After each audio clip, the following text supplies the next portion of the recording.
What's interesting about this book, though, is that George H.W. Bush didn't decide to write his own big biography. Right. And you and he worked on it together. And tell us, first of all, how that all came to be. It came to be mainly because I met him. This was 1998. I went to Walker's Point with our mutual friend Michael Beschloss, the great historian.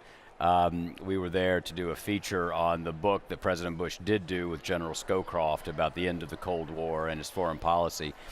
And I was immediately struck by the quiet, persistent charisma of George H.W. Bush. I had been an undergraduate through most of his presidency. My best friend in college was a man you may know named Jack Daniels. And so I was a little fuzzy on a lot of what had happened. Understood. I thought the Gulf War involved Destin. That's hard to believe, actually. that you weren't like a long-time history nut. I had this Dana Carvey view of President Bush. And I asked Dana once, how do you do it, George H.W. Bush? And he said, it's Mr. Rogers trying to be John Wayne. But almost instantly on meeting him, I understood why Americans across several generations had entrusted their fates to his hands. He gave off a kind of ineffable sense of command, of competence. And he came from a world where duty and service were not gauzy or nostalgic talking points, but were the ambient reality. And so as we got to know each other, at a certain point, I asked what might be in the vault, which is always what biographers ask, what don't we know? And he said, well, I have a diary. Would you like to read it? And I said, well, yes, Mr. President, I'm free, And it's an amazing document. It's an audio diary. He dictated once, twice, 3 times a week during his presidency. You can sometimes hear the blades of Marine One, the engines of Air Force One. You can hear him slurping his coffee. You can hear the martini occasionally. Wow. Sometimes he's just beaten down. Sometimes he's exhilarated. And it's a very honest account of what it's like to be president in what Henry Kissinger called the most tumultuous 4-year period since Truman. Yeah. And why was that? This. Why do you think that? Well, it starts with Tiananmen Square. Which raises long-term questions about our dealings with Asia and China. The end of the Cold War, which began under Ronald Reagan, but which was managed brilliantly by George H.W. Bush and Jim Baker and Brent Scowcroft. And the domestic world that unfolded was one in which it was a real test to see whether a Republican president was going to try to govern for the good of the overall country or deal only with his base. And George H.W. Bush's answer was that he was going to do what was good for the country. He had made a promise not to raise taxes. He believed as the years went on that was not the right thing to do. He knew he would pay a political price. As he put it, as only he can, he knew that he would be dead meat if he broke that pledge. He broke it, and he was. That's what led Pat Buchanan in. That's what helped lead Ross Perot in to 1992. And I just think you had this remarkable confluence of events. You also had in him the last great president who was able to produce bipartisan big pieces of legislation. The Americans Disabilities Act. Every building in the United States of America has George Bush's thumbprint on it. Last night I was at an event, and a young man with special needs came up to me and said, George Bush changed my life because I now have equal rights at every sphere of life. And it sort of breaks your heart because you would not think of this man who's seen more as a Gulf War president and still kind of a distant wasp who does quirky things like jumping out of airplanes. But he was a serious-minded man. He gave his life to the country. I'd argue that journey began on June 12th, 1942. He turns 18, he graduates from Andover, and he joins the United States Navy.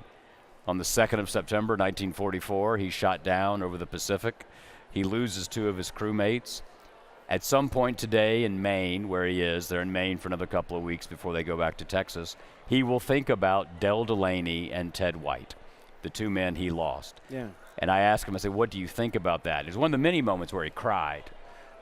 He's an emotional man. Very emotional. Very. Our interviews were sometimes like the world's worst wasp on wasp therapy. You know, he would cry, I would cry, and then we'd change the subject. There was a mutual respect between you. You can. I mean, this is a favorable biography. Sure. You didn't go out to necessarily go at it from a hardcore critique element. No, because I don't think the facts lead to that. I think he tried to do the best he could.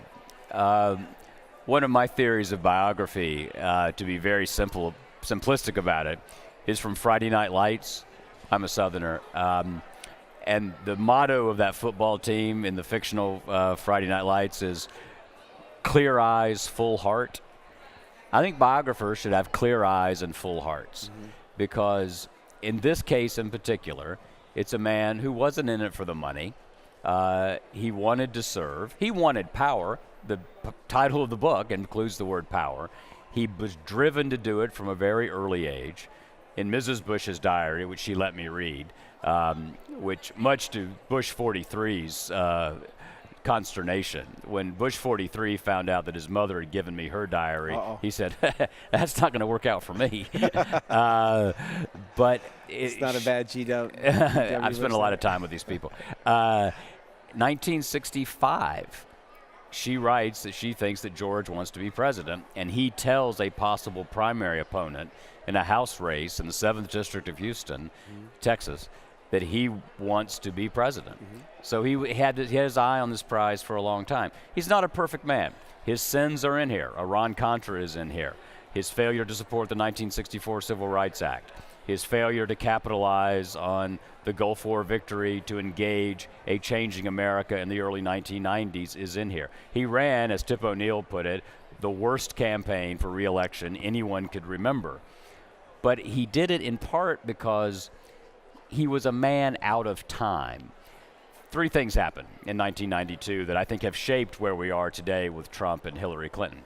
One was the rise of reflexive partisanship, the idea that a Newt Gingrich would side with the party over the president. The rise of cable TV and alternative media. It's impossible to imagine Ross Perot without Larry King, right? So like Trump, he went around the traditional media. And in Bill Clinton's case, it was the rise of confessional politics. Bill Clinton told us that he felt our pain. George Bush did too. He just didn't believe it was the president's job to show it. You know, one of the things I like to say is Bill Clinton went on Arsenio Hall. To George Bush, Arsenio Hall was probably a building at Andover. You know, he just had no idea. Yeah. It wasn't his world. Well, things had changed. To your point, one of the things, I mean, imagine when I read this, one of the things that shocked me is that thinking back, the Cold War consumed America for all those years, and then 40 he years. gets a call from Gorbachev announcing Christmas that he's Day, resigning, 1991. and that the Soviet Union is dissolving. You would think that would be enough to get him reelected, given the role of the Cold War in American history, but he was a one-term president. One of the things about American life is the political marketplace has a very short memory, and it discounts bad things that don't happen. Politicians get very little credit for preventing bad things. Yeah.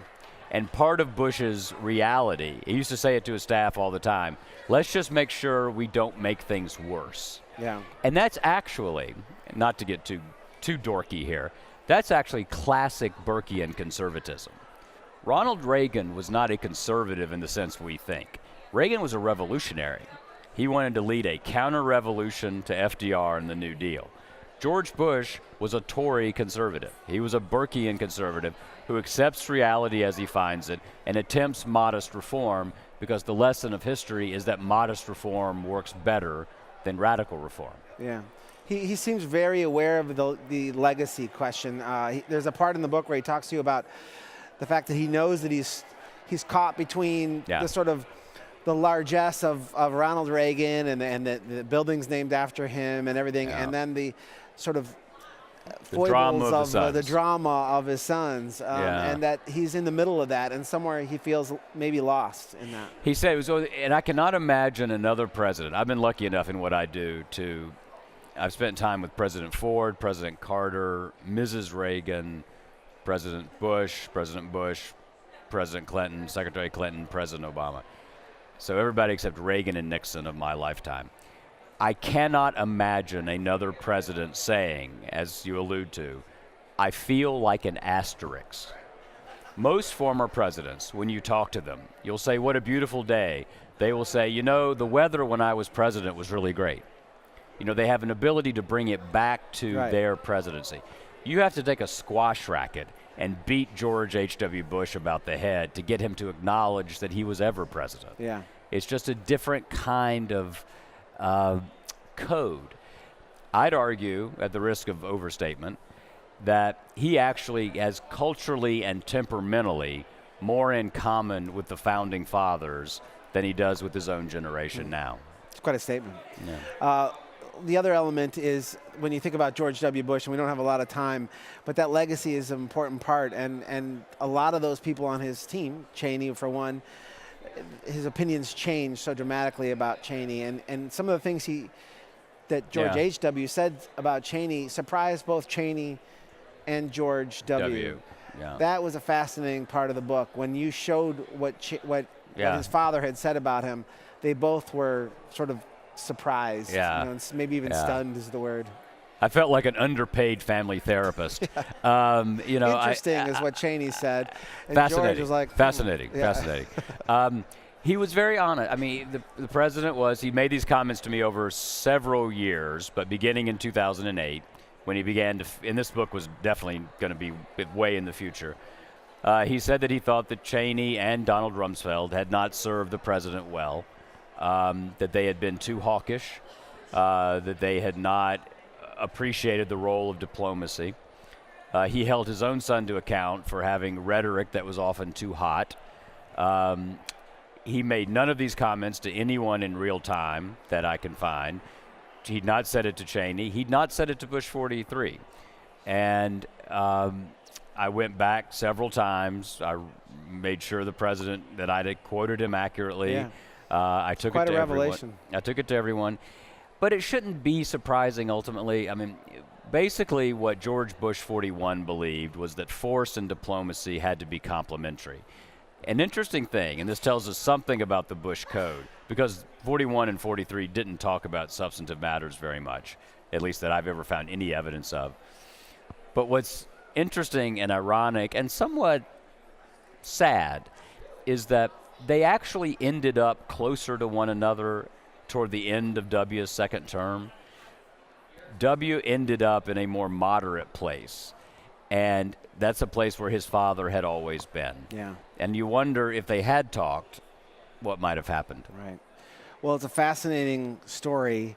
So much more to be told. No, thank you. Including the fact that Read My Lips was enough to take down sort of perhaps that re-election campaign. And you've got so much more being said in the campaign elections now, which don't seem to have the same effect on these candidates. That's a great point. I mean, the idea that one soundbite would sink a presidency. Yeah. When we have a Republican nominee now who everything he says should sink it. Yeah. Times have changed. I will say this quickly. I do think the movement in 25 years from George H.W. Bush as the Republican nominee to Donald Trump disproves Darwin. So I think that that's an important thing to bear in mind. Well, we'll leave it at that. John Meacham, thanks so much for being here today here on the PBS set. It's great to have you. The book is The American Odyssey of George Herbert Walker Bush, Destiny and Power. Thanks very much. Thanks.